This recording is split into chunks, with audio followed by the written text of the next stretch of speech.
Hi madam. Hello అండి. Madam mummy makeover అంటే ఏంటి మేడం అసలు? హ్మ్. అంటే తల నుంచి కాలు వరకు మనం మొత్తం మేకోవర్ మార్చుకోవచ్చంటారా? హ్మ్. దేవుడిచ్చిన అందానికి కొంచెం మెరుగులు దిద్ది హ్మ్. మార్చుకోవచ్చంటారా? హ్మ్. ఖచ్చితంగా అండి. ఇప్పుడు దేవుడిచ్చిన అందం అంటే ఒట్టి బ్యూటీ మాత్రమే కాదండి. హ్మ్. అది దాన్ని పక్కన పెడితే it is also about confidence అన్నమాట. ఓకే. సో మనకి ఏదైనా ఒక ప్రాబ్లమ్‌గా అనిపిచ్చింది, మనకు బాడీలో ఏదో ఒక లోపం ఉన్నట్టు అనిపిస్తే తరచుగా దాని గురించి ఆలోచించి కొంచెం కాన్ఫిడెన్స్ తగ్గించుకొని ఉండడం వల్ల మనము డే టు డే యాక్టివిటీస్‌లో కూడా దానివల్ల మనం ఇబ్బంది పడుతూ ఉంటాం. అవును. సో కాస్మెటిక్ సర్జన్స్ హెల్ప్ ద్వారా మనం చిన్న సటిల్ చేంజెస్ చేసుకోగలిగితే బాడీలో, ఆ చేంజెస్ వల్ల మీకు కాన్ఫిడెన్స్ అనేది చాలా ఎక్కువగా పెరుగుతుంది. ఓకే. సో దానివల్ల మీరు if it is affecting your daily activities, ఇంకా ఆఫీస్‌లో పర్ఫార్మెన్స్ ఇంకొంచెం కాన్ఫిడెంట్‌గా ఇవ్వగలుగుతున్నారు. ప్రెజెంటేషన్స్ ఇంకా కాన్ఫిడెంట్‌గా చేయగలుగుతున్నారు. సపోజ్ మీరు మోడలింగ్ గాని ఏమైనా చేస్తున్న దానివల్ల మీకు ఇంకా ప్రొఫెషనల్లీ ఇంకా హెల్ప్ అవుతుంది. ఆర్ మీరు ఫిజికల్ ట్రైనీ అవ్వచ్చు. దానివల్ల చేసే అంటే ఇప్పుడు ఎక్కువగా బరువుండి, ఆ బరువు తగ్గించిన సర్జరీస్ చేయడం వల్ల మీరు ఫిజికల్ ట్రైనింగ్ గానివ్వండి, ఎలాంటి మీ ప్రొఫెషన్‌లో అది హెల్ప్ అవుతుంది అనుకుంటే, ఎలాంటి కాంప్లికేషన్స్ లేనప్పుడు చేసుకోవడంలో తప్పు లేదన్నది మా ఉద్దేశం. ఓకే. హ్మ్. అంటే ఏ విధంగా ఉంటది ట్రీట్మెంట్ మొత్తం? ఇప్పుడు ఫర్ ఎగ్జాంపుల్ మామీ మేకోవర్ హ్మ్. తీసుకున్నట్లయితే, ఇప్పుడు ప్రెగ్నెన్సీ అనేది అదొక అవును. అద్భుతమైన అనుభూతి ప్రతి స్త్రీకి. సో కానీ ప్రెగ్నెన్సీ వల్ల చాలా హార్మోన్స్ వల్ల కానివ్వండి, డెలివరీస్ వల్ల కానివ్వండి, బాడీలో మల్టిపుల్ చేంజెస్ వస్తాయి. బ్రెస్ట్‌లో కానివ్వండి, స్టమక్ దగ్గర కానివ్వండి, జెనైటల్ ఆర్గన్స్ అంటే వజైనల్ దగ్గర కానివ్వండి, నార్మల్ డెలివరీ అవ్వడం వల్ల. సో ఇలా చాలా చేంజెస్ జరుగుతూ ఉంటాయన్నమాట. మళ్ళీ ప్రీ ప్రెగ్నెన్సీ స్టేట్‌కి రావాలి అనుకుంటే ఒక 2, 3 డెలివరీస్ తర్వాత స్కిన్ అనేది రిట్రాక్ట్ అవ్వదు. ఓకే. బ్రెస్ట్ ఫీడింగ్ ఇవ్వడం వల్ల బ్రెస్ట్ ఎక్కువగా సాగ్ అయిపోయి, హెవీగా అయిపోయి సాగ్ అవ్వడము, అండ్ మల్టిపుల్ డెలివరీస్ వల్ల పొట్ట అనేది బాగా సాగీగా స్కిన్ అవ్వడము, అండ్ నార్మల్ డెలివరీస్ వల్ల వెజైనా లూజ్ అవ్వడము, ఇలాంటి మల్టిపుల్ ప్రాబ్లమ్స్ ఉంటాయి. సో దాన్నే మళ్ళీ మనము మీ ఓన్ టిష్యూస్ ద్వారా మనం రీకన్స్ట్రక్ట్ చేయొచ్చు. ఓకే. బ్రెస్ట్ లిఫ్ట్ అంటాం అన్నమాట. సో దానివల్ల మీకు కొంచెం యూత్ఫుల్ అపియరెన్స్ వస్తుంది. అండ్ టమ్మీ టక్ ఎక్సెస్ గా వచ్చే ఈ స్కిన్ కట్ చేసి మళ్ళీ మనము దాన్ని స్కార్ ఉంటుంది ఖచ్చితంగా. కానీ అది ఎక్సెస్ స్కిన్ అంతా ఏదైతే ఎక్కువగా ఉందో అది తీసేయడం వల్ల మీకు కాంటూర్ అనేది బాగా ఉంటుంది. అండ్ వజైనాని కూడా మళ్ళీ మనం వజైనోప్లాస్టీ ద్వారా లూజ్ గా ఉండే వజైనాని టైట్ చేయొచ్చు అన్నమాట. ఓకే. దాని ద్వారా మీకు మళ్ళీ ప్రీ ప్రెగ్నెన్సీ స్టేట్ లోకి వెళ్తారు అండ్ మీ కాన్ఫిడెన్స్ అనేది చాలా ఇంప్రూవ్ అవుతుంది. సో అవును. చాలా మంది మెటర్నిటీ బ్రేక్ తీసుకొని మళ్ళీ ఆఫీస్ కి వెళ్ళాలన్నా, వాళ్ళ ప్రొఫెషన్స్ కంటిన్యూ చేయాలన్నా ఈ మామీ మేకోవర్ సర్జరీ ద్వారా మనకి చాలా బెనిఫిట్స్ ఉంటాయి అనమాట. హెల్త్ పరంగా హెల్త్ బెనిఫిట్స్ ఉంటాయి అండ్ కాన్ఫిడెన్స్ లెవెల్స్ కూడా బాగుంటాయి.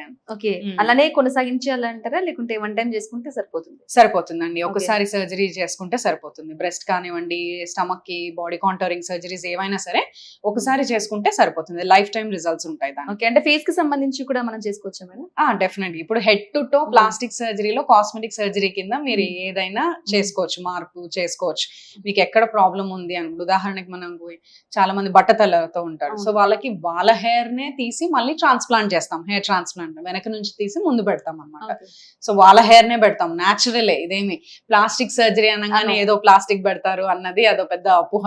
సో మీ ఓన్ బాడీ టిష్యూస్‌నే మనం మౌల్డ్ చేసి పెడుతున్నాం అన్నమాట. మీకు ఎలా సూట్ అవుతుంది, మీ ఫేస్‌కి ఎలా సూట్ అవుతుంది, మీ బాడీకి ఎలా సూట్ అవుతుంది, హైట్‌కి, వెయిట్‌కి తగ్గట్టుగా ఎలా సూట్ అవుతుంది అని మౌల్డ్ చేసి చేస్తాం అంతే. ఓకే. సో కళ్ళకి సంబంధించిన క్యారీ బ్యాగ్స్‌కి సంబంధించిన సర్జరీ కానివ్వండి, ముక్కుకి సంబంధించిన సర్జరీ, బాగా లావుగా ఉన్న షార్ప్‌గా చేయడము, హ్మ్. అండ్ అలాగే లిప్స్‌కి సంబంధించిన, దవడకి సంబంధించిన అన్ని సర్జరీస్ చేయొచ్చు. ఫేస్‌లో గానివ్వండి, బాడీలో ఎక్కడైనా చేయొచ్చు. మేడం హెయిర్ ట్రాన్స్‌ప్లాంటేషన్‌కి సంబంధించి మీరు చేస్తామని చెప్తున్నారు. హ్మ్. మరి మీరు ప్లాస్టిక్ సర్జన్‌గా చెప్తున్నారు. హ్మ్. అయితే చాలా మంది అంటే సెంటర్స్ ఓపెన్ అయ్యాయి. హ్మ్. వస్తూ ఉన్నారు. మేము చేస్తాం అని చెప్పేసి. హ్మ్. అసలు మీరు ఎవరికి సజెషన్ చేస్తారు? ఎవరు చేయాలంటారు? ఇప్పుడు ఫర్ ఎగ్జాంపుల్ మీకు హార్ట్‌కి సంబంధించిన ప్రాబ్లమ్ ఏదన్నా హ్మ్. ఉందనుకోండి, గుండె జబ్బు ఏదన్నా ఉంది.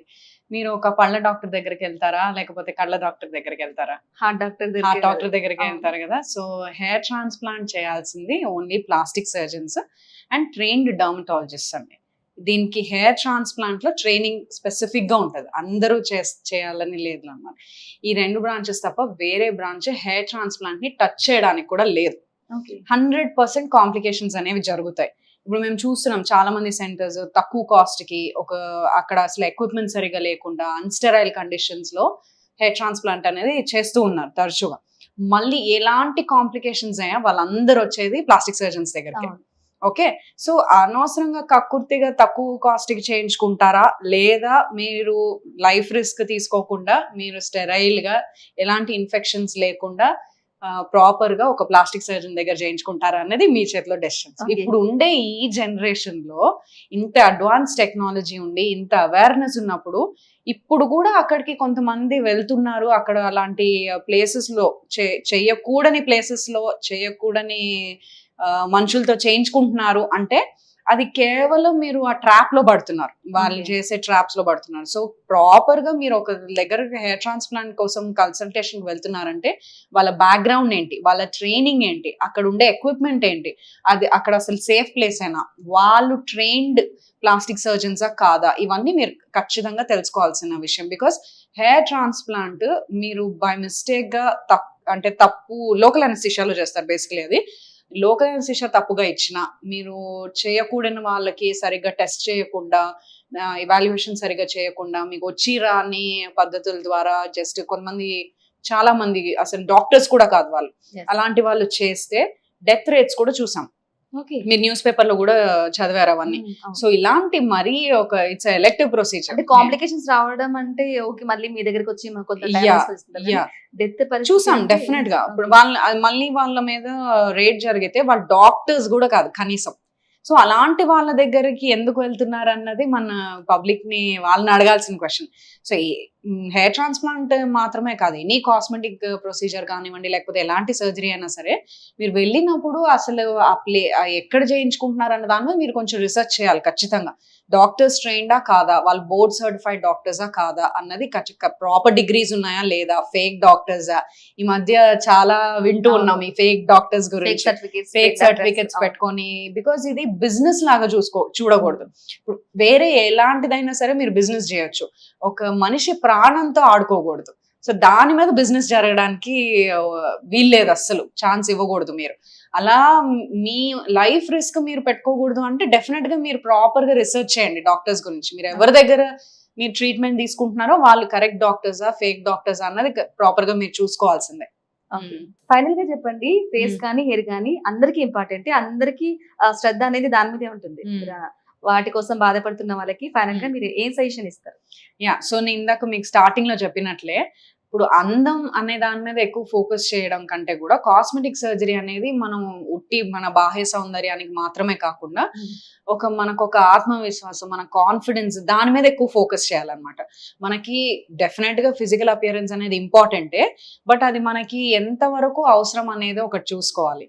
అది అండ్ హెల్దీగా వేస్ లోనే మనం అది చేయడానికి సాధించడానికి ట్రై చేయాలి. సో ఈ హెల్దీ లైఫ్ స్టైల్ అలాంటి వేస్ మీకు కుదరని పక్షంలో మాత్రమే మనము సర్జరీస్ కానివ్వండి, నాన్ సర్జికల్ గా కానీ మనము ప్రయత్నించవచ్చు. అందులో తప్పేం లేదని అంటున్నాను నేను. మీకు ఎలాంటి రిస్క్ లేదు అనుకుంటే కాస్మెటిక్ సర్జరీస్ లో డెఫినెట్ గా మీరు భయపడకుండా వెళ్ళొచ్చు. ఇప్పుడున్న అడ్వాన్స్ టెక్నాలజీకి, ఇప్పుడున్న ట్రైన్డ్ సర్జన్స్, ప్లాస్టిక్ సర్జన్స్ కి ఖచ్చితంగా మీరు కాస్మెటిక్ సర్జరీస్ అనేవి చేయించుకోవచ్చు. అది మీ కాన్ఫిడెన్స్ ని డెఫినెట్ గా ఇంప్రూవ్ చేస్తుంది. బిఫోర్ ఆఫ్టర్ లాగా మీకు అసలు చాలా చేంజెస్ అనేది జరుగుతాయి. అండ్ అది ఓన్లీ మీ ఫిజికల్ అపియరెన్స్ గురించే కాదు, మీ కాన్ఫిడెన్స్ ని బూస్ట్ చేస్తుంది, ప్రొఫెషనల్ వైజ్ మీకు గ్రోత్ బాగా ఉంటుంది, ఫైనాన్షియల్ స్టెబిలిటీ బాగుంటుంది, అన్ని విధాలుగా మీకు అది బూస్ట్ అయితే అవుతుంది ఖచ్చితంగా. కాకపోతే మనము ఎందుకు చేయించుకుంటున్నాం అన్నది ఇంపార్టెంట్, ఎవరి దగ్గర చేయించుకుంటున్నాం అన్నది ఇంపార్టెంట్, ఎక్కడ చేయించుకుంటున్నాం అన్నది ఇంపార్టెంట్. చేయించుకున్న తర్వాత హెల్దీగా మనము మళ్ళీ ఆ లైఫ్ స్టైల్ ని ఫాలో అవ్వగలుగుతామా లేదా స్ట్రిక్ట్ గా, అలా మోటివేటెడ్ గా ఉంటేనే ప్లాస్టిక్ సర్జరీస్ కానివ్వండి, ఫ్యాట్ లాస్ కి సంబంధించినవి కానివ్వండి, హెయిర్ కి సంబంధించి ఏదైనా సరే మీరు చేయించుకోవాలి. కాకపోతే దయచేసి ఈ ఫేక్ డాక్టర్స్ ని మాత్రం మీరు అవాయిడ్ చేయండి. అదొకటే నేను చెప్పదలుచుకున్నాను.